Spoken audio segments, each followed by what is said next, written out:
विधानसभा चुनाव में मतदान के लिए अब सिर्फ 5 दिन का समय शेष रह गया है। इसी के चलते चित्तौड़गढ़ में अब चुनाव प्रचार में तेजी आ रही है। चित्तौड़गढ़ विधानसभा क्षेत्र में इस बार त्रिकोणीय संघर्ष देखने को मिल रहा है, जिसमें अब निर्दलीय प्रत्याशी के रूप में ताल ठोक रहे 2 बार के विधायक चंद्रभान सिंह और कांग्रेस प्रत्याशी सुरेंद्र सिंह जड़ावत लगातार सवेरे से लेकर देर रात तक दिन संपर्क कर रहे हैं। इसमें चंद्रभान सिंह विभिन्न समाजों के सम्मेलन में भाग ले रहे हैं। इस अवसर पर उन्होंने बीती रात एक समाज के सम्मेलन में कहा गया कि टिकट काटने के बाद भी मैंने कभी भी भाजपा के शीर्ष नेताओं के लिए कभी कुछ नहीं कहा है। वहीं उन्होंने कहा कि चित्तौड़गढ़ से अगर भाजपा प्रदेश अध्यक्ष और सांसद सीपी जोशी लोकसभा का चुनाव लड़ेंगे तो वह तन मन धन से उनके साथ कंधे से कंधा मिलाकर साथ देंगे। उन्होंने कहा कि उन्होंने 10 साल के विधायक काल में सभी समाजों को साथ लेकर चलने का प्रयास किया है। उनके लिए विधानसभा क्षेत्र का प्रत्येक नागरिक उनके परिवार का सदस्य है, जिनके लिए 24 घंटे उनके हर सुख दुख में उनके साथ खड़े रहने का प्रयास किया है और उनकी हर संभव मदद की है।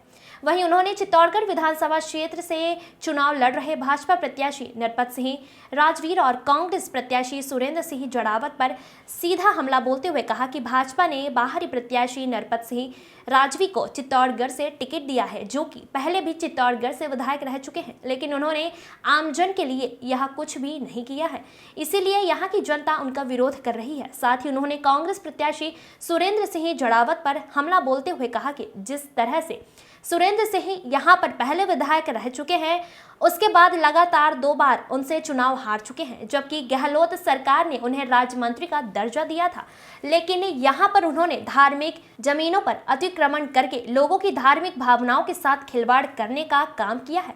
वहीं उन्होंने कहा कि जिसमें प्रमुख रूप से लक्ष्मीनाथ मंदिर ट्रस्ट की जमीन प्रमुख है, इसके अलावा कई अन्य धर्म की धार्मिक जमीनों पर अतिक्रमण करने का काम कांग्रेस प्रत्याशी जड़ावत ने किया है।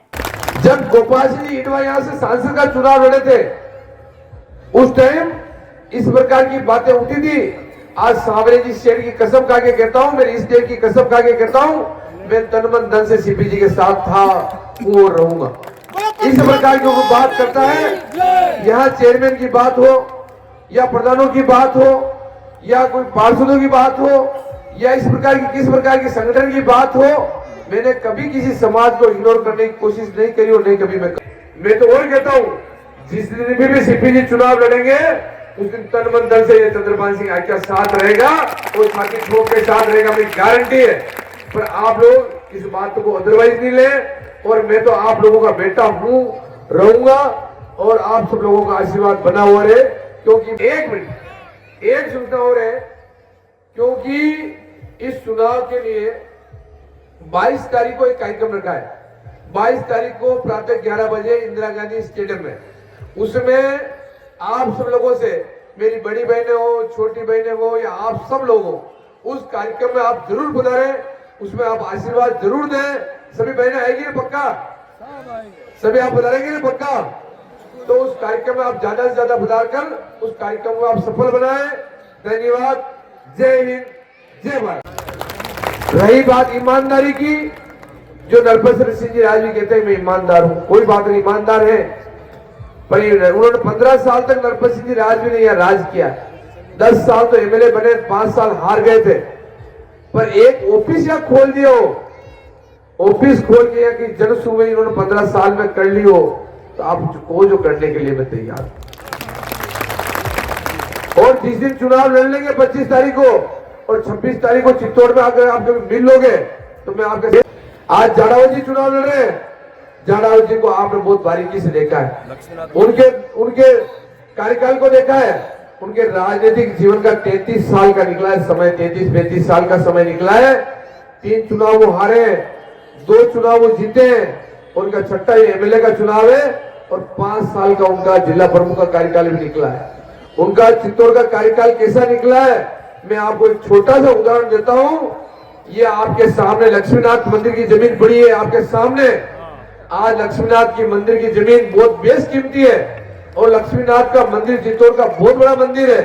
आज उस मंदिर में आप पट्टे किसने काटे, पट्टे किसने दिए? आनंद कुंवर साधु इनकी सिस्टर जहाँ यहाँ चेयरमैन थी, उस जमीन के पट्टे काट के बेच दिए। अगर वो जमीन के करोड़ों अरबों रुपए नहीं बांटे हो तो आप कह दो चंद्रभान मैंने नहीं बांटा। सही बात। आज द्वारका धाम जो आप चित्तौड़गढ़ शहर में देखते हो, उस जमीन की क्या पोजीशन है, किस प्रकार की जमीन बताई वो है।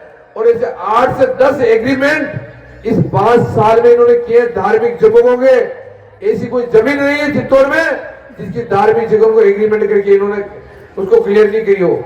मैं आप लोगों को इससे वादा